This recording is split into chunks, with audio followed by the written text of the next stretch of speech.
وطبعا مدام وفاء يعني بعيدا عن انها نجمه وبعيدا عن انها بطله الفيلم هي اختي. فانا النهارده قررت اتكلم بعد ما يعني اخذت البراءه على ايد دكتور احمد حمد. ربنا يخليك يا دكتور، لان انت حد عظيم يعني غير تفكير والله. هو تعامل مع القضيه دكتور احمد مش بس كراجل استاذ قانون او راجل ده تخصصه، تعامل اخ لاخته. زي ما انا النهارده طالع بتكلم، يعني ما بحبش الشوشره او ان انا اطلع اقول او، لكن انا طالع برضو بتكلم اخ لاخته. يعني مدام وفاء دي اختي الكبيره وصاحبه فضل كبير عليا على المستوى الشخصي وعلى مستوى الفيلم. تمام. الست دي انا ما شفتهاش غير مرتين في حياتي يا استاذه. جت مره عندي المكتب بصحبه مدام وفاء، انا عايزه امثل. فالطبيعي انت عارفه تمثيل قبول من عند ربنا، كاريزما، مش بالعافيه مش بالفرديه. جت ومدام وفاء قالت لي معلش دي ست طيبه عرفتها من التيك توك ونفسها تطلع في مشهد مشهدين اي حاجه عشان خاطري. حلو الكلام.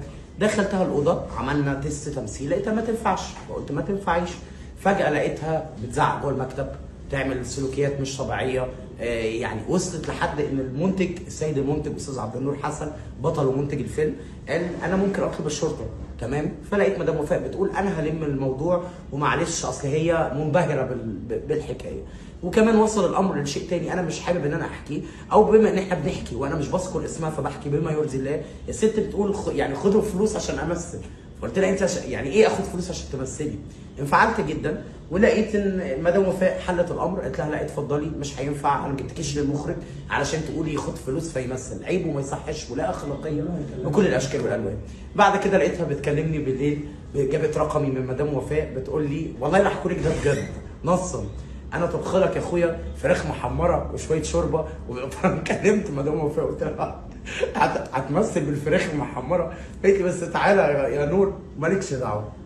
رحت البيت تاني يوم قابلتها وانا رايح عشان خاطر وفاء مش عشان خاطر الفراخ المحمره ولا الست دي. رحت لقيتها ست طبعا يعني عامله اكل وهي طباخه ماهره على فكره، يعني من عندك انا بوجه لها تحيه. الله على الفراخ المحمره بتاعتك، خليكي في الطبيخ احسن سيبك من التمثيل. فقعدت كلت وبتاع وبعت لها رساله على الواتس قلت لها لا ده انت بقيتي صديقه عزيزه، حبيت اكبر بخاطرها عشان ما يبقاش في اي نوع من فاهمه اقصد ايه. يعني انا مش بكبر بخاطرها عشان الفراخ يا استاذه، انا بكبر بخاطرها عشان موقف انساني راقي ان انا اكلت عيش وملح معاها ومع مدام وفاء. ثالث يوم لقيتها مدام وفاء بتكلمني بتقولي دي رفع عليا قضيه سب وقذف، ده مش عارف ايه، ده مش عارف ايه، ده مش عارف ايه. فانا كان ممكن اشهد شهاده حق، لكن برضو دكتور احمد حمد قال لي الموضوع مش كده، والموضوع مش خلاف على اي حاجه، ده خلاف على قصه ماديه اللي هي ادعتها بتاعه اللابتوب، او على حسب ما فهمت من مدام وفاء ان هي اديتها اجهزه وفهمتها ان هي